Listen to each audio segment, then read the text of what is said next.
Dharma is about orienting your life to contribute back into the world and to others the light that you have received in your life. Good morning. Thank you. I'm going to start with reading from Whispers from Eternity. Make us transparent. The sunbeams of thy love shine equally on all the members of thy cosmic family, whether prophet, hero, villain, tiny moth, or me. It is our own fault if we make ourselves opaque by our own mental and emotional dullness. Teach us to wipe away the dirt of error from the windows of our understanding. Our arms are weak for the task, owing to our long inner spiritual resistance.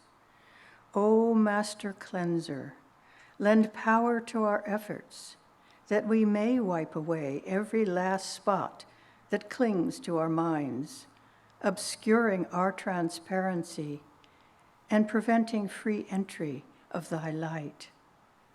O make us fully clean again, invisible in our egos, because transmitting only visions of thy beauty, which lies within us.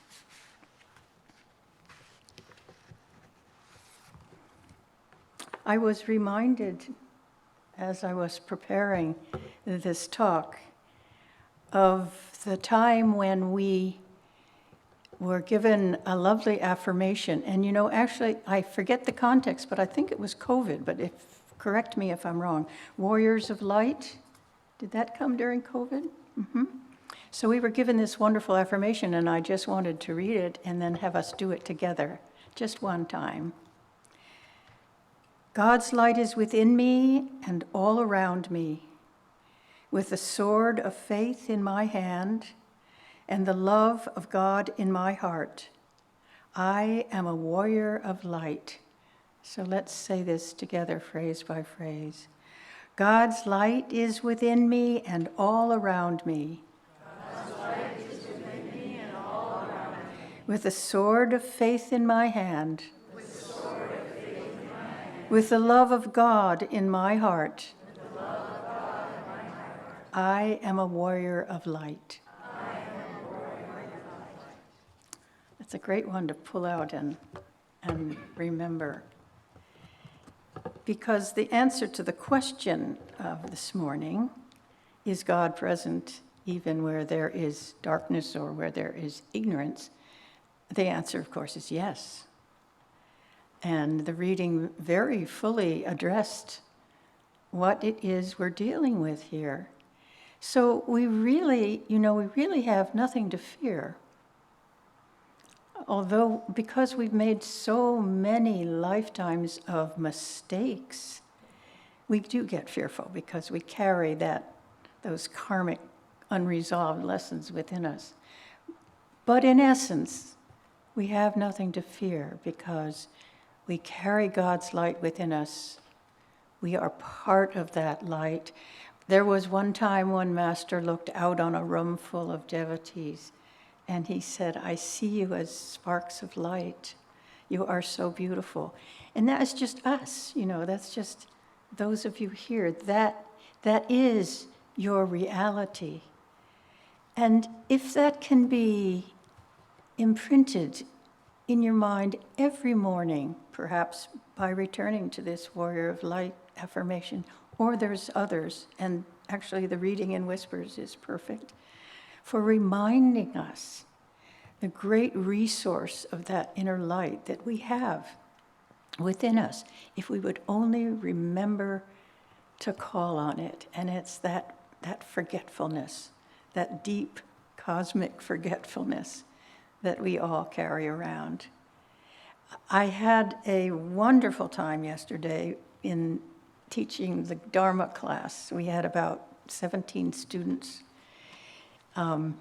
It was really an interesting experience to share. I took as my suggestion from Riemann that I share my life as kind of the scaffolding for looking at Dharma, looking for moments when we need to ask the question, is this the best I can do for myself? Is this choice the best I can do? And it's usually like that. It's not the best I can do in the moment is the reality, because Dharma is about orienting your life to contribute back into the world and to others the light that you have received in your life, what you have, the way in which you can stay as attuned to God as possible. So if you have choices in front of you, which one of those choices will give you that energy to serve in a higher way? The one, I thought I'd share one of the aspects of my life that illustrated this in a way that I was not, it's curious, it's the reality of who you are is not always evident to your mind. And I think that's why Master gave us all the many practices he did, to remember who we really are. That's our task. But there was a point in my life I had made the decision, with Davy Novak's prompting, to move into the San Francisco ashram in 1979. It was the big house in Pacific Heights. Absolutely crazy thing. It was a decorator's showcase, and the lady didn't know what to do with it. Well, it was a little hard to figure out how that was going to turn into a single family home again, because the dining room was painted in tiger stripes. The floor of the dining room was tiger stripes, and there were some other oddities. But my goodness, it was at the top of the hill looking out on the San Francisco Bay and seeing the bridges and the great scenery. And there, I'll just say a little bit more about the house. There was, when you walked into the foyer, the first room to the left was the formal dining room, and it had an altar. I mean, it had a what do I want to say? Fireplace with a, whatever. It was perfect for an altar, let's put it that way. So that's where we set up our temple. That was our temple. That's where we meditated. Years later, in about 1982, maybe it was even 92, I was still subscribing to Architectural Digest because I love to look at beautiful homes and how people did that. And there was a story on the Ananda House done by a designer, Mimi London. I knew about her because I've been reading about her. And she said in the article, she said, oh, some guru took that place. It was full of tiger stripes and stuff. But, she had the story a little off. But she did an amazing job. The room that was the most interesting to me was the meditation room. You know what happened? She could not resist the vibrations. She furnished that room in British Raj. There was even an elephant ladder leaning against the wall. And I don't know where. I still have hope that in Carol's big attic, that magazine is waiting for me to find it. But I'm always thinking of doing it when it's terribly, terribly hot, or right now when it's terribly, terribly cold. So I'm going to have to get into spring, deeply into spring, and think about it. Anyway, the decision, one of the decisions that I made while I lived in that house was, at that time, this was now, I moved in October of 1979, and May of 1980, Swami responded to the lady who ran the original East-West bookshop in Menlo Park, responded to her positively that, yes, this was a project we were interested in, and we quickly had to raise the money for that. So that shop was tootling along, and up in the mansion, there were people getting together to think about how to create a little East-West in San Francisco. I thought the idea was absolutely nuts. I refused to take part in any of the discussions. And there were about 7 or 8 people discussing how they do it, and it was just beyond my comprehension that that could be a success. I don't know why I had such strong ideas about business. I didn't know anything about business, but there it was. However, the day came when Swami was going to make the call and pick someone to run the store. And it was mostly men, some women. They called me into the kitchen where the phone was. And Swami asked to talk to me, and he asked me if I would be interested in running the store in San Francisco. And I said, yes. Where did that come from? I mean, where did that come from? What is that? That's the light within. That's the light within. I remember walking home one day from a job I really enjoyed, which is a children's librarian, walking home to the mansion. And I got this thought, I wonder if God is going to ask me to do something that I need to give up something that I love. I know that so many Ananda people go to Ananda because they want to get back to the land and out of the rat race. I wasn't in that stream. So here it was, and I said, yes, that's the light. That's the light. Now, what happened was, 2 weeks later, I went up to Ananda, and Vasudeva asked me to marry him, and I said yes. That was a more considered yes. Swami found out that I had said yes to Vasudeva. He put those two things together. And he called and he said, well, Jacqueline, now that you've said yes to the bookstore in San Francisco, would you mind if I changed your assignment to the bookstore in Menlo Park? I said, yes, that's fine. And so we had to find a date on the calendar to get married because, we had to go down to Menlo Park and serve there, so it was better to be married. So we found a date when Jyotish and Devi were free, and we had our wedding, and we went down. I knew nothing about business, nothing. I was a children's librarian. I was a librarian. You gave books away. Now it was going to have to be charging money. Swami stayed with me all the time, all the 13 years that I did that store. Swami was inspiring me. He was sending ideas. I didn't know that right away. I just got real creative somehow. and customers responded. I remember one time standing in line at the checkout counter because I was going home and I was just going to check out. I was going to take a book. Check out, listen to me. Well, I was going to pay for a book. And a lady standing next to me said, they pray for us in this bookshop. Isn't that amazing? And I said, oh, isn't that wonderful? So anyway, it was a wonderful time, and I've often thought about those yeses, and I've often thought about one of our little themes is say yes to life and make it snappy. It's a matter of opening to the light. When you say no, you close the door. When you say yes, then you have to figure out how to do it, and that requires a lot of energy, and you begin to pull that in. If you've said yes, you've committed, you've opened. If you say maybe or no, and I said a lot of no's to Swami. He asked me to do other things, and I'm not ready, sir, sorry.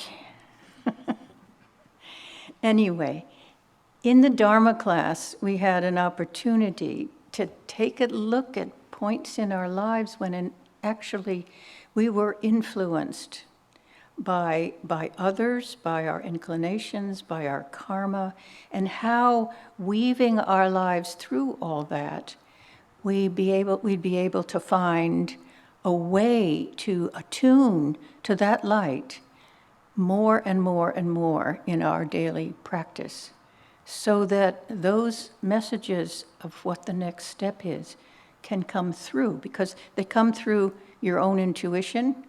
I'm sure for all of you, you've had moments where you've thought, I just had this thought and I don't know where it came from. this seems to be the next thing I should be doing, and then you test it out. Or, it's the little voice said this and this and this. There was another instance in terms of the house to move into the ashram. I stupidly, or not, thought, well, I'll make a list and I'll ask my friends what they think of me moving into this ashram. Which list was longer? My friends' list. What are you doing? What is this? This is crazy. And the list was short. I mean, there was just a few things, And I looked at that list and I went, well, I didn't. Something said through me, you can't miss this opportunity. And I listened to that. And that changed that was the change point when I made that move and listened to that. So in all of Ananda, I think the word light, that deepest reality within us, is used over and over again. Just think about it. Well, what first came to my mind was this beautiful song, Christ light that shone on earth from heaven, opened for us the inner door. To all who love, the gift is given, joy and freedom evermore. And think about all the ways in which light is used. Let's see if I can get my list here.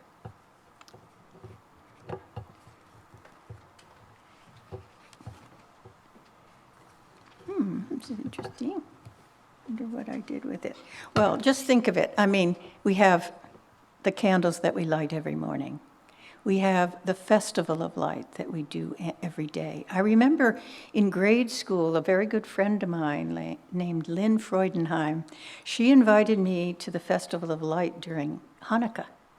And I love being invited to other people's churches. So I went. It was splendid. It was just splendid. It was such a sweet sharing. And think of it. I mean, Swami wrote a book, Cities of Light. Our temples are called temples of light. I heard Atman talk about the dedication of the building of the big temple at Ananda, which is quite recent, actually. I wasn't able to go for that. And he said one of the parts of the program was to invite people of all religions to come and offer the light in a ceremony, in a festival, and how very, very moving it was to see all those different expressions of light. I remember over the years, people would come to Swami and say, let's have a gathering of leadership from all different religions and discuss what it is we do and what our differences are. And he goes, that's not where you want to focus. What you want to focus on is what brings us together. What is the central core of all religion? What is the purpose of all religion? It's light. It's the festival of light. So we don't have any choice. I mean, when we are acting our worst, we are still full of that light. We're obscuring it, but it's still there. It's always with us. It's nothing that we can really, really lose. It's our great companion. We just have to remember that God is really waiting for us to ask the questions that need to be asked, to give us the comfort that we need when things are hurtful, to give us the energy we need to take on a new task. And I even realize in looking at that whole question of Dharma, that sometimes what God has in mind for us is very different from what we have in mind. And Swami's life is a perfect example of that. What he wanted to be was a monk in seclusion. He had that example in front of him of Master.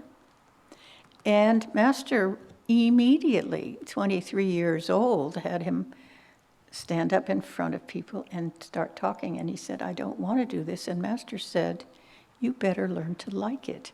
That's Dharma. That's also another face of Dharma. So it's a matter of really, really listening and asking internally, is this the next step for me? You might be surprised how it will work out for you. I'm thinking more of the light. Kim Dines sent me a beautiful picture, maybe she sent it to lots of you, of the sight of India during the night of Diwali from space. Oh, it was just glorious. You could see the whole continent, the whole country all lit up. It was great. And then I've been studying art lately quite a bit, looking at all kinds of aspects of architecture and painting. Okay, the great questions certainly when you get to the Gothic cathedrals was, how can we move beyond the heavy Romanesque cathedrals and bring some light in here? And so they learned how to do the flying buttress, which is an incredible, incredible thing. Notre Dame is built that way in France. And then they could put stained glass, and then the light that we can see comes through that and tells all the biblical stories of receiving the cosmic light, the light of God. So, I'm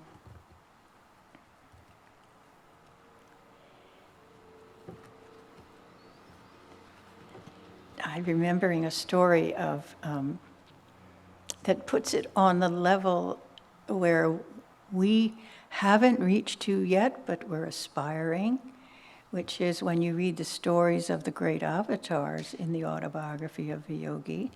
There's that wonderful story where as yet totally disciplined Yukteswar is relating to his guru Lahiri. It's wonderful to read that chapter. And one day he had gotten so excited about seeing Babaji under the banyan tree with his little band of friends that he told him, well, come and just wait for me. I'm going to run home and get, I don't know what he was going to get, maybe a harmonium or something, I'm not sure. But he was very restless, and he ran home and he ran back, and the band had disappeared, and he was just so annoyed. Can you imagine having that emotion toward Babaji? It's very curious. But he was very annoyed. So then he came to Lahiri's house a couple of days later, and Lahiri said to him, "Did you see Babaji?" And Yukteswar said, "No, I'm annoyed with him." And oh, okay. And then he said, "Well, he's in the sunlight just as you were coming in that door." And then finally Babaji appeared, and there's Yukteswar being annoyed at him, and he explained his annoyance.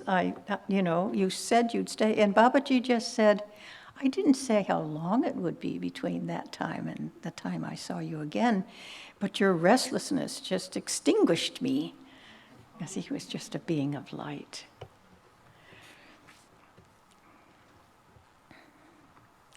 And light also is what draws us to the stories of saints.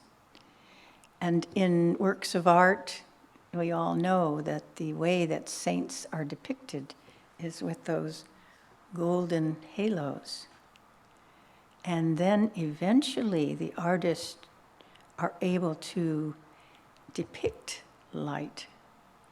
And then wonderful things happen in Western art, in religious art. I came across a beautiful painting while I was preparing. I was looking at the Renaissance, where they understood more how to depict light. Besides, the paintings went from flat to chiaroscuro, which means there's form. But where there's form, there needs to be something surrounding that to create that sense of form. And I saw in the book that I was looking at a picture I had never seen before. And what the artist had accomplished, which was quite extraordinary, was it was, again, a Madonna and Child, which gives it that wonderful form, triangle, that wonderful triangular form.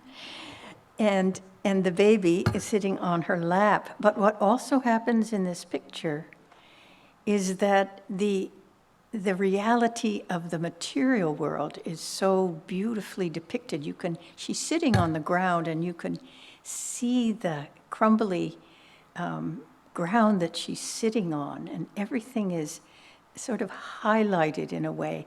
What it gives you the impression of, because of the way that artist has used the light, is that the whole earth is blessed by this occasion, which is the birth of the avatar. It also sends the message that the avatar is here to bless us and bring us into a complete relationship with the world on which we live, so that nature and God are totally combined in this particular vision.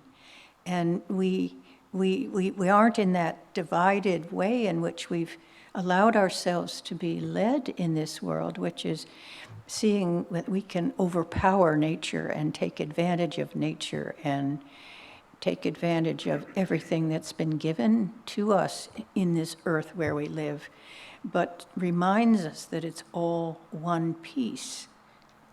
And our job, because God has endowed us with the ability to inwardly see that light, to understand his setup for us, that picture sort of depicts the wholeness that can happen when we are attuned to that light within. We would then very naturally treat each other well and treat the environment well. So now we see our job. Of course, we keep getting to see what our job is because we can make contact with that light.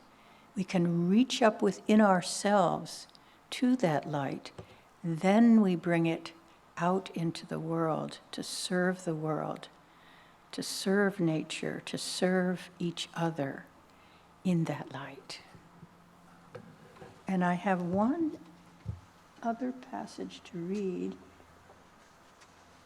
And I'm reading it because there's something about it that is so beautiful.